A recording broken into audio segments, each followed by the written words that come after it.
हल्का सा नीचे कर दो। पुलिस ठीक। मुख्यालय की ओर से आप सभी का आज इस विशेष प्रेस वार्ता में स्वागत करता हूं। ये प्रेस वार्ता आज विशेष रूप से आयोजित की गई है वर्ष 2024 में जो झारखंड पुलिस के द्वारा नक्सल अपराध, साइबर, संगठित अपराध और जो अन्य जो महत्वपूर्ण पुलिसिंग के जो आयाम है उस पर जो झारखंड पुलिस के द्वारा कार्रवाई की गई है, उन बिंदुओं पर, उन उपलब्धियों पर आपको जानकारी देने के लिए और साथ ही साथ कई सारी वेलफेयर एक्टिविटीज डीजीपी महोदय के दिशा निर्देश पर और उनके नेतृत्व में की गई है। कई सारी नेशनल लेवल की अचीवमेंट्स भी प्राप्त हुई है।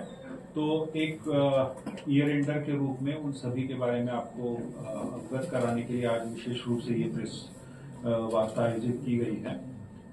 मेरे साथ प्रेस वार्ता में आईजीसीआईडी श्री असीम मिंज साहब आज यहाँ पर उपस्थित है और उसके अलावा श्री नौशाद आलम जी जो डीआईजी कार्मिक और डीआईजी बजट है, वो इस प्रेस वार्ता में विशेष रूप से उपस्थित है।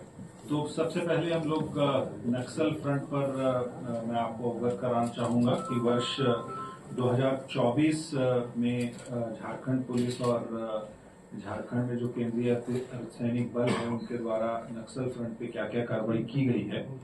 वर्ष 2024 में अभी तक कुल 244 नक्सलियों को जो है संयुक्त बलों के द्वारा गिरफ्तार किया गया, जिसमें कई सारे इनके सीनियर लीडर्स भी शामिल थे, जिसमें सैक जो स्पेशल एरिया कमेटी सदस्य होता है वो 1, जोनल कमांडर 2, सब जोनल कमांडर 6 और एरिया कमांडर 6 इसमें शामिल हैं।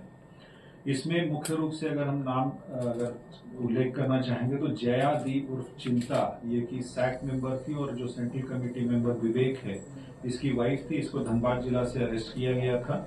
इसके अलावा रवि गंझू जो कि 10 लाख का इनामी था, इसको गुमला जिला से अरेस्ट किया गया था, ये जोनल कमांडर था।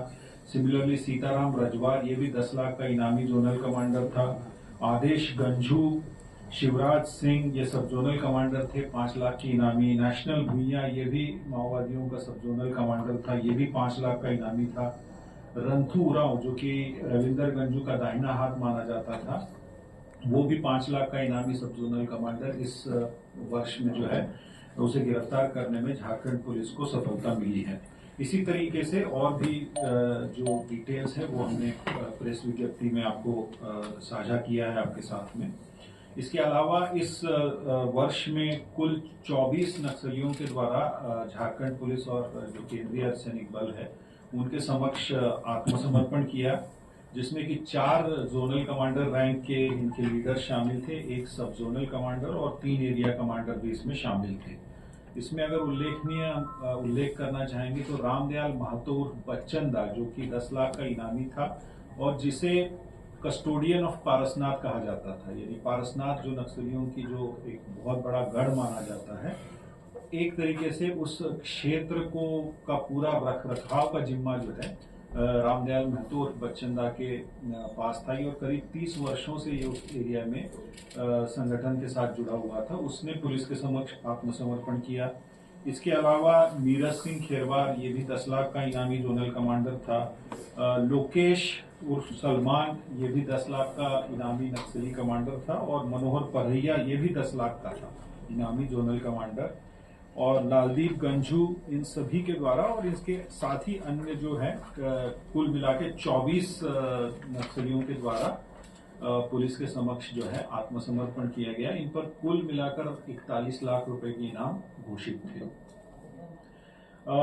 इस पीरियड में 2024 में कुल 9 माओवादी जो है पुलिस के साथ मुठभेड़ में मारे गए, जिसमें अगर हम कहेंगे कि जैसा आप जानते हैं कि चाईबासा एक अभी जो मेन क्षेत्र जहां पे हमारा माओवादियों का प्रेजेंस है और एकमात्र वो क्षेत्र है जहां पे एक तरीके से माओवादी सिमट गए हैं, उस क्षेत्र में जो पुलिस के द्वारा और सीआरपीएफ के द्वारा जो सघन अभियान चलाया जा रहा है उसमें बड़ी सफलता हमें प्राप्त हुई थी, जिसमें कि एक ही मुठभेड़ में उनके कई सारे शीर्षस्थ नेता मारे गए थे, जिसमें मुख्य रूप से सिंगराई या उर्फ मनोज जो कि जोनल कमांडर था, और कांडे होनहागा ये सब जोनल कमांडर था, 5 लाख का इनामी था। ये सभी आईडी एक्सपर्ट्स माने जाते थे। इसके साथ साथ बुधराम मुंडा ये भी मारा गया था।